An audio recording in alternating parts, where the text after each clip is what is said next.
क्राइज़ेक limited ये है वो कंपनी जो बी2बी एजुकेशन प्लेटफॉर्म है और 2011 में इसकी शुरुआत हुई थी।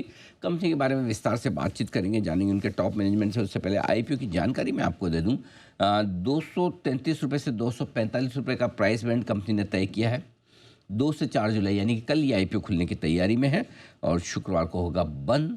और इसके अलावा 860 करोड़ रुपए की इशू की साइज़ है, 860 करोड़, और पूरा का पूरा ऑफर फॉर सेल है। यानी कि जो एग्जिस्टिंग इन्वेस्टर्स है वो इस इशू में कर रहे हैं बिक वाली। 4,300 करोड़ रुपए के आसपास का मार्केट कैप होता है कंपनी का, ऊपरी प्राइस बैंड जो लेकर अगर आप चलें तो। ये आपके लिए आईपीओ की डिटेल्स। अब आइए दो खास मेहमानों से करते हैं मुलाकात। और सबसे पहले हम मुलाकात करेंगे डॉक्टर विकास अग्रवाल साहब से, जो चेयरमैन है, मैनेजिंग डायरेक्टर हैं इस कंपनी के। एजुकेशन कंसल्टेंसी इंडस्ट्री में सर को 20 साल से ज़्यादा का लंबा गहरा अनुभव है। और साथ ही महर्षि दयानंद यूनिवर्सिटी रोहतक से आपने बीटेक की डिग्री हासिल की है और यूके से आपने पीएचडी की डिग्री, डॉक्टरेट जो फिलोसॉफी में किया है। इसके अलावा 2005 में आप गेटवे अब्रॉड लिमिटेड के डायरेक्टर भी रह चुके हैं। एक और ख़ास मेहमान हमारे साथ हैं मनीष अग्रवाल साहब, जो कि कंपनी के सीएफओ हैं, चार्टर्ड अकाउंटेंट हैं और एजुकेशन कंसल्टेंसी स्पेस में आपका भी 14 साल का लंबा गहरा अनुभव है और कंपनी की फाइनेंशियल स्ट्रेटजी और मैनेजमेंट को लीड करने का काम मनीष अग्रवाल साहब का है। आप दोनों का बहुत बहुत स्वागत है। डॉक्टर विकास अग्रवाल साहब, सर गुड मॉर्निंग, बहुत बहुत स्वागत है आपका। सबसे पहले बताएं सर, क्राइज़ेक लिमिटेड के बारे में हमारे दर्शकों को। एग्जैक्टली आपकी कंपनी का बिजनेस मॉडल क्या है, क्या कारोबार आप करते हैं? Good morning Anil Singh ji. Morning sir. हमारी कंपनी एक बी2बी प्लेटफॉर्म है जो कि दुनिया भर के स्टूडेंट काउंसलर और एजेंट को यूनिवर्सिटी के साथ कनेक्ट कराती है।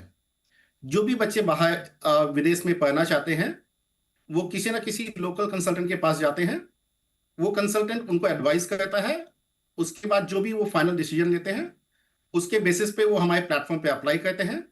हम यूनिवर्सिटी के साथ कोऑर्डिनेट करके उनको उनका ऑफर लाके देते हैं, जिससे कि बच्चे और कंसल्टेंट उनका वीजा फाइल कर सके। ओके, तो बेसिकली आप बच्चों और यूनिवर्सिटी दोनों के बीच की कड़ी हैं। एक प्लेटफॉर्म है कि अगर किसी भी बच्चे को विदेश में जाकर पढ़ना है तो उसको पता नहीं होता कौन से देश में जाऊं, कौन सी यूनिवर्सिटी में पढूं, यहाँ तक कि क्या कौन सा कोर्स करना चाहिए, ये भी आप गाइड करते हैं सर? जी सर, हमारे प्लेटफॉर्म में वो सारी जानकारियां हैं और जो लोकल कंसल्टेंट है वो सारी इन्फॉर्मेशन लेकर के हमारे प्लेटफॉर्म से बच्चों को सारा गाइडेंस देते हैं। तो अग्रवाल साहब ये समझिए कि फिर ये आप डायरेक्टली नहीं करते, एजेंट्स के थ्रू करते हैं, राइट? हम एजेंट के थ्रू कहते हैं, हम बी2बी प्लेटफॉर्म है। अच्छा, तो आगे भविष्य में भी आपका यही इरादा है कि एजेंट के थ्रू ही किया जाए या फिर कुछ बी2सी मतलब डायरेक्टली कस्टमर्स तक भी पहुंचना क्या आप विचार रखते हैं? हम विचार रखते हैं अनिल जी, बट आज के डेट में कंपनी का ग्रोथ बी2बी से बहुत ज्यादा आया हुआ है। हम सिर्फ इंडिया में नहीं विदेशों में भी फैले हुए हैं। आज के डेट में लगभग 75 नेशनैलिटी के एप्लीकेशन हम प्रोसेस करते हैं। ये तभी मुमकिन है जब हम बी2बी हो, एसेट लाइट कंपनी हो। मनीष अग्रवाल साहब, जरा आईपीओ के बारे में आपसे जानकारी लेना चाहता हूँ। पूरा का पूरा आईपीओ आपका जो है ऑफर फॉर सेल है, 860 करोड़ रुपए की साइज़ है। ये पैसा किन इन्वेस्टर्स को जाएगा और ये बिकवाली जो इन्वेस्टर्स करते हैं उसके पीछे कोई खास वजह sir? Sir, company cash rich company है। कंपनी के बैलेंस शीट में ऑलरेडी 400 करोड़ रुपए है, इसलिए कंपनी को पैसे की जरूरत नहीं है। जो एग्जिस्टिंग शेयर होल्डर हैं वो कुछ अपना कैपिटलाइज करने के लिए, कुछ कंपनी को विजिबिलिटी देने के लिए आईपीओ ला रहे हैं। एग्जिस्टिंग शेयर होल्डर्स प्रमोटर है या कोई प्राइवेट इक्विटी प्रमोटर है फंड? सर, प्रमोटर है। 100% अभी प्रमोटर्स के पास है। ठीक बात है। अच्छा, अब जो सवाल विकास अग्रवाल साहब आपसे जानना चाहता हूँ, चूंकि आपकी कंपनी फर्स्ट क्लास प्रॉफिटेबल है जो मैं देख रहा हूँ, कैश रिच भी अभी जैसे मनीष जी ने बताया 400 करोड़ रुपए है, तो लिस्टिंग के पीछे उद्देश्य क्या है? सर, बहुत से कारण हैं। सबसे बड़ा, हम देश विदेशों में काम करते हैं, छोटे और मध्यम साइज के एजेंट के साथ काम करते हैं। पहले यूनिवर्सिटी हमें पैसे देती है, उसके बाद हम वो पैसे अपने एजेंटों के साथ शेयर करते हैं। तो एक ट्रस्ट फैक्टर बहुत बड़ा फैक्टर होता है जो हमारी ग्रोथ को थोड़ा स्लो कर रहा है। एक लिस्टेड कंपनी ज्यादा ट्रस्टवर्दी होता है कंपेयर टू अनलिस्टेड कंपनी। दूसरी बात, आईपीओ आने से विजिबिलिटी बहुत बढ़ जाएगी। और जो हम यूनिवर्सिटी के साथ काम करते हैं, आज 90% हमारा बिजनेस यूके के साथ है। जैसे ही हम लिस्ट होते हैं, हमारी विजिबिलिटी बाकी यूनिवर्सिटी और बाकी देश की यूनिवर्सिटी के साथ भी बहुत ज्यादा बढ़ जाएगी, जिससे बिजनेस का ग्रोथ कई गुना होगा। ठीक बात है। लेकिन विकास जी, जो आजकल मतलब जो सुनने में आ रहा है, जैसा अमेरिका में, चूंकि वैसे तो आपने बताया आपका कारोबार ब्रिटेन में ज़्यादा है, लेकिन अमेरिका में तो बड़े आजकल स्टूडेंट्स को लेकर बड़े वो टाइट कर रहे हैं रूल्स, ट्रम्प साहब वगैरह। तो क्या इस तरह से कनाडा को लेकर हमारी वैसी समस्याएं चल रही है? ठीक है, ब्रिटेन में भी आजकल वो लोग बोलते हैं बड़ा कॉस्ट ऑफ लिविंग बड़ा ज़्यादा हो गया स्टूडेंट्स के लिए। तो क्या ये सारे जो चैलेंजेस है, ये आपके बिजनेस ग्रोथ पर किसी तरह का कोई असर डाल सकते हैं? अनिल जी, आपने सही बोला। ये सारे फैक्टर्स एक हेडविंड लाते हैं जिससे फर्क पड़ता है। जैसे कि सभी बिजनेस में है, रिस्क हमारे बिजनेस में भी है। हम इसको कम कर सकते हैं, एंड कम करने के लिए हम ज्यादा से ज्यादा सोर्स मार्केट, जैसे Kenya, Ghana, Nigeria, South Asia, even China में हमने अपने आप को एक्सपैंड किया है, जहां से हम बच्चा रिक्रूट कर सकते हैं। और हम ज्यादा से ज्यादा डेस्टिनेशन मार्केट में जाते हैं, जैसे यूएस आपने कहा। इसके अलावा यूएई एक बहुत बड़ा मार्केट है, सिंगापुर, मलेशिया बहुत बड़ा मार्केट है।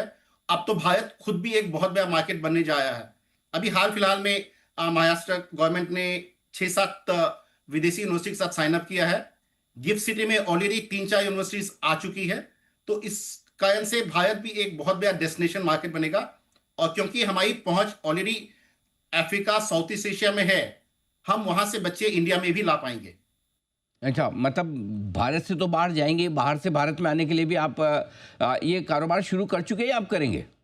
सर, हमारे टाई अप्स ऑलरेडी हैं और हम इस पे काम कर रहे हैं। Okay, wonderful. ये बड़ी इंटरेस्टिंग चीज़ बताई सर। दोनों तरफ से काम हो सकता है, बाहर के बच्चे भी यहाँ से। एक चीज़ विकास जी आपसे पूछना चाहता हूँ, मतलब ये इस बिजनेस में आपको कैसा आइडिया है कि ये बिजनेस करना चाहिए, पहली चीज़। और दूसरा, ये क्राइजेक आपकी कंपनी का नाम, इसके पीछे क्या कहानी है? सर, मैं खुद पीएचडी करने के लिए 2002 में यूके गया था। जब मैं वहां से लौट के आया था, तो यूनिवर्सिटी ने मुझे as a alumni British education fair पे पार्ट लेने के लिए कहा। हाँ। जब मैं उस एजुकेशन फेयर में पार्ट लिया था, तो मुझे पता चला कि एक्चुअली यूनिवर्सिटीज अपने कोर्सेज में रेफर करने के लिए एजेंट को पैसे देती हैं, एक रेफरल फीस देती है। मुझे बिजनेस मॉडल बहुत अच्छा लगा। जब 2002 में मैं खुद गया था, मैं एक बहुत छोटी जगह से बिलोंग करता हूँ, झारखंड में बोकारो स्टील सिटी है। तो वहां पे ना एजेंट्स है, और ना ही मुझे पता था कि एजेंट्स लोग इस चीज के लिए पैसे नहीं लेते हैं। तो मैंने सब कुछ खुद किया था। बट जब मुझे पता चला कि इसके लिए पैसे मिलते हैं, आप बच्चों की मदद भी कर सकते हैं, तो मुझे बिजनेस मॉडल बहुत अच्छा लगा, जिससे कि मैं एक गैप भी फिल कर सकता हूं और कुछ पैसे भी बना सकता हूं। वैसे ही एक कंपनी वहां से एक ख्याल आया और चालू हुई। क्राइजैक एक कोइंसिडेंस है, एक न्यूट्रल नाम है।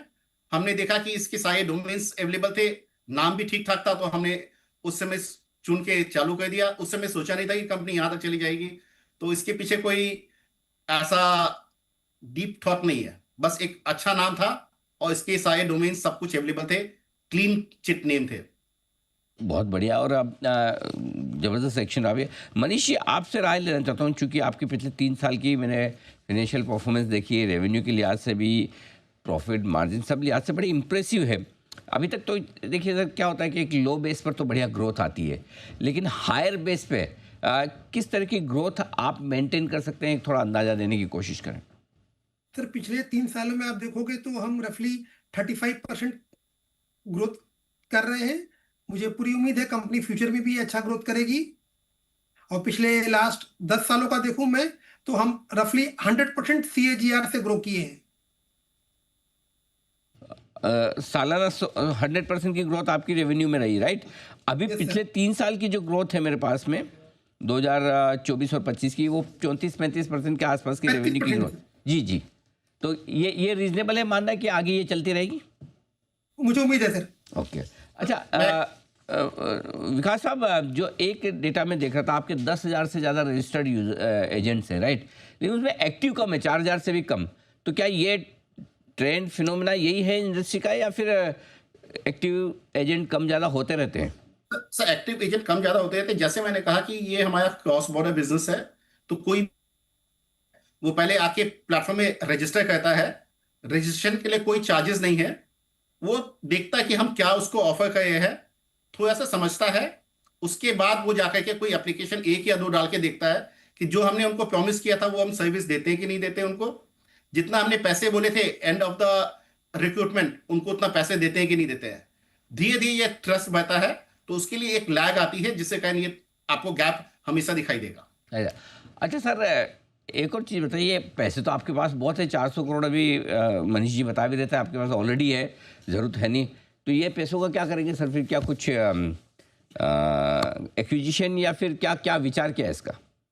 सर ये पैसे का हमने सोचा हुआ कि आगे जाके जब भी एक अच्छा मौका मिलेगा एक्विजिशन करेंगे।